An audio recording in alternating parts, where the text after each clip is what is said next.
I know that what I'm about to talk about is old news, but this should paint you a picture on how far behind I am when it comes to comic books.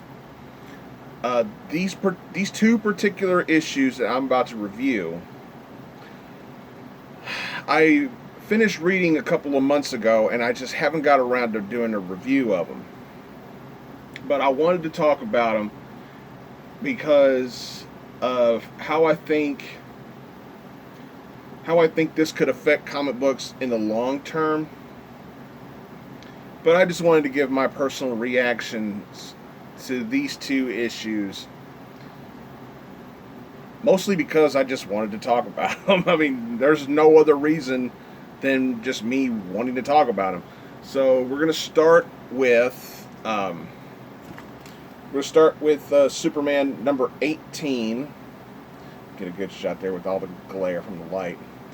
I was originally gonna film this review with the shades open, with the sunlight coming in, but because of course, as soon as I turn the camera on, the sun goes down, and you would barely be able to see me at all. So I was like, of course.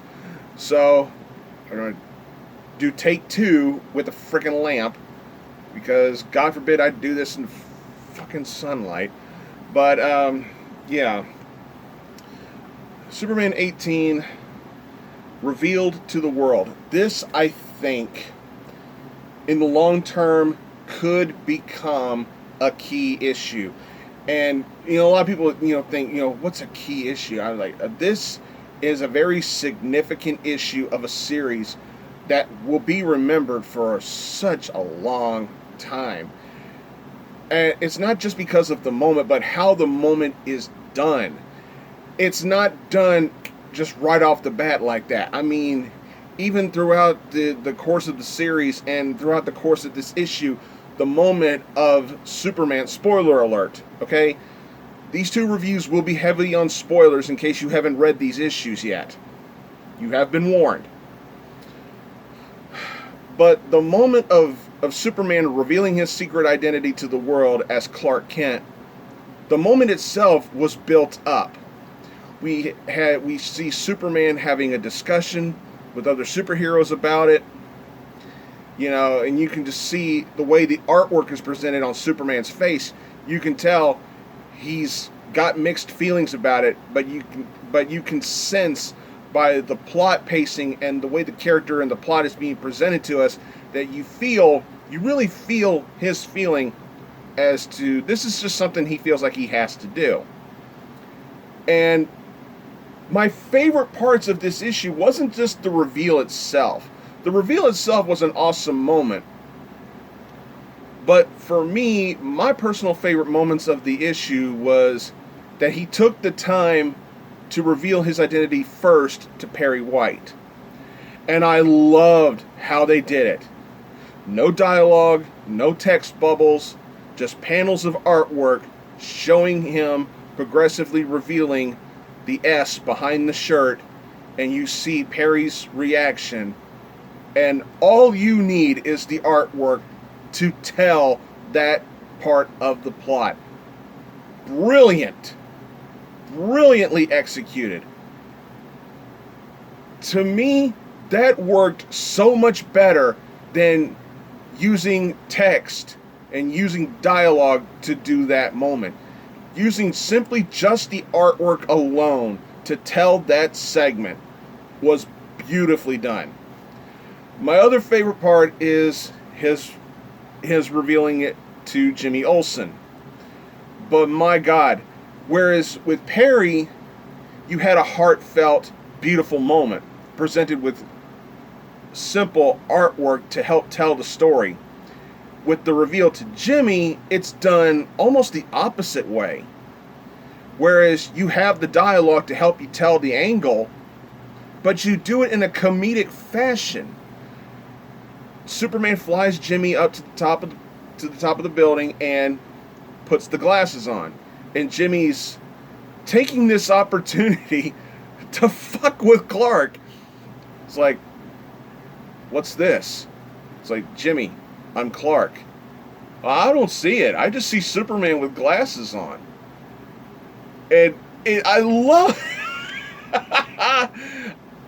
Oh, I laughed so hard that the simple fact that it took Superman a minute to realize what Jimmy was doing. He's like, wait a minute, you knew, didn't you? Yeah.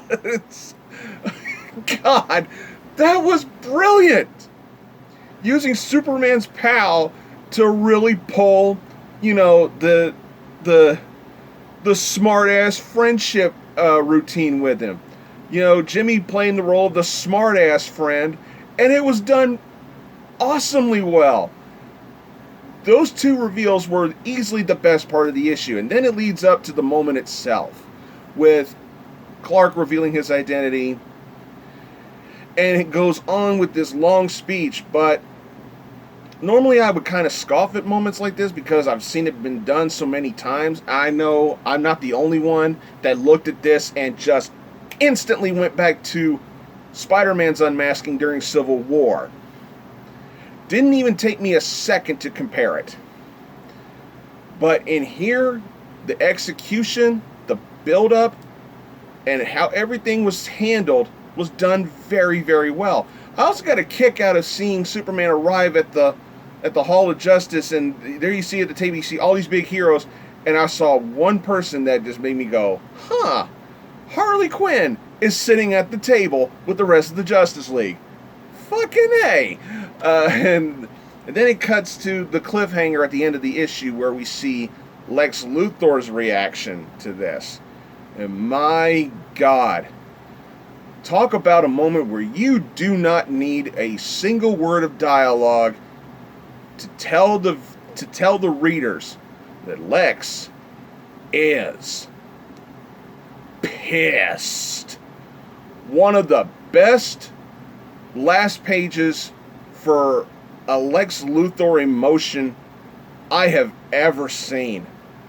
That look on Luthor's face just told me all I needed to know. My fucking God. This was an awesome issue. If I had to give it a 1 to 5 star rating, it easily gets a 4.5, somewhere around there. The reason why it loses a half a star is because it's not exactly original. Then again, not everything can be perfect. This was a stellar read. And that leads us right into issue number 19, where you see the repercussions of Clark revealing his identity. The scene with Clark in the Daily Planet with Perry White, that was easily the best part of the book. You see you saw Perry's initial reaction in the last issue. Now you see his long-term reaction to it and how he's handling it. And then you see how the rest of the world reacts to it. You would think he would get some scoffing. It's like, how could you lie to us all these years about who you are? You were amongst us the whole time and blah, blah, blah. You'll get none of that. It's like everybody decides to say, it's all right, it's cool, we respect you, and everybody giving him applause and everything. I kind of felt like when I was reading this, I kind of felt like there would have been slightly more edges toward realism if you had some people complaining about him hiding his secret identity. The fact that you presented this as to pretty much almost everybody just saying, oh, that's cool, we accept it, kind of took away from the realism a little bit, but still very well executed. It does not stand up to issue 18 at all. Well, I can't say at all. It's still a phenomenal issue, but it just doesn't measure up to the great storytelling and the great artwork that was presented in the last issue. Now, this issue ends with a cliffhanger involving Mongul, as if I could give a shit about Mongul. But really what I wanted to talk about with these two issues was the moment of revealing itself. Was, Clark revealing his identity to everybody, and the way he did it, it was brilliantly executed. And then you see some more of the reactions from the supporting cast. Both issues are phenomenally well done, but for my money, easily this issue was far better presented and far better told in terms of storytelling, in terms of character development, plot pacing, and the artwork helped sell it. This was amazing. This was good too, but it's like this issue's up here and this issue's right around here somewhere. Both very well done, and I highly recommend you get these issues and read them. They are fantastic. All right, that's all I got for this video, everybody. I got more on the way, if you can believe that. You know, click subscribe, punch that bell in case you want YouTube to actually tell you when I'm going to do a video. Then go ahead and do it, just for the hell of it. Who cares? You know, who knows? But I'm trying to get back into this. I really am. But I doubt it'll ever be the same as it once was, but I'm trying. I'm really trying. So thanks for watching, everybody. Please like, comment, subscribe, click that bell. Thanks a lot. It means a lot to me. I'll see y'all later.